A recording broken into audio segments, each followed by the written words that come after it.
25 lakhs sold to Rajshahi.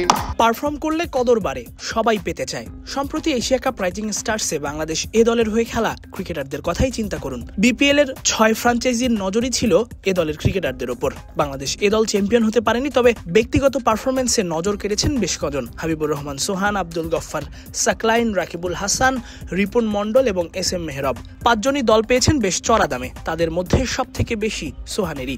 হংকংয়ের বিপক্ষে 35 বলে 100 রানের ইনিংস কিংবা ভারতের বিপক্ষে 46 বলে 65 রানের ইনিংস। সোহান বিপিএলে দল পেয়েছেন $1.5 কোটি মূল্যে। ক্যাটাগরি ডিতে 18 লাখ ভিত্তি মূল্যে থাকা সোহানের জন্য অন্য ফ্র্যাঞ্চাইজির সঙ্গে লড়াই করে আরও 22 লাখ টাকা বাড়িয়ে দলে নিয়েছে নোয়াখালী এক্সপ্রেস। একই ক্যাটাগরিতে থাকা আব্দুল গফফার সাকলাইনকে পেতেও লড়াই করেছে ফ্র্যাঞ্চাইজিগুলো। 18 লাখ ভিত্তি মূল্য থেকে তাকে আরও 16 লাখ টাকা বাড়িয়ে কিনেছে রাজশাহী ওয়ারিয়র্স।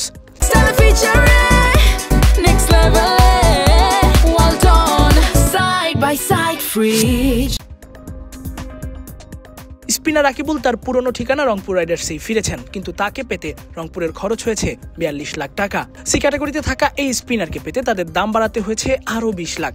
35 লাখে মাহিদুল অঙ্কনকে পেয়েছে নোয়াখালী। এ দলের হয়ে তেমন পারফর্ম করতে না পারলেও ঘরোয়াতে তিনি নিয়মিত পারফর্মার। এ দলের হয়ে খেলা পারফর্ম করা এস এম মেহরবও ভালো দামি পেয়েছেন। তরুণ এই ক্রিকেটারের ভিত্তি মূল্য ছিল 18 লাখ।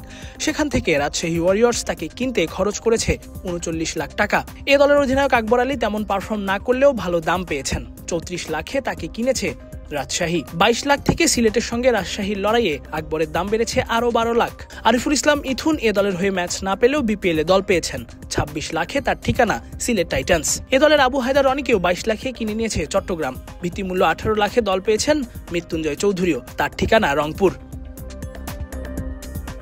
একই দলে খেলা জিসান আলম মুদ্রার উল্টা পিঠও দেখেছেন। জিসানকে নিয়ে সবসময়ই বাড়তি আলোচনা ছিল, কিন্তু এ দলের হয়ে পারফর্ম করতে না পারায় 18 লাখের ভিত্তিমূল্যেই তাকে কিনে নেয় রাজশাহী ওয়ারিয়র্স। মোট কথা রাজশাহী বাদে তাকে নিতে আগ্রহ দেখায়নি কেউ। অথচ জিসানকে নিয়ে যে আলোচনা, তাতে এবারের বিপিএলে তার ভালো দামি পাবার কথা ছিল। এ দলের হয়ে বাজে পারফরমেন্স তার চাহিদা কমিয়েছে।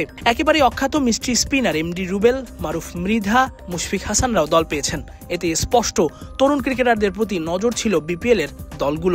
আর সবশেষ এ দলের হয়ে পারফর্ম করারা তো ছিলেন 6 দলের চাহিদার শীর্ষে।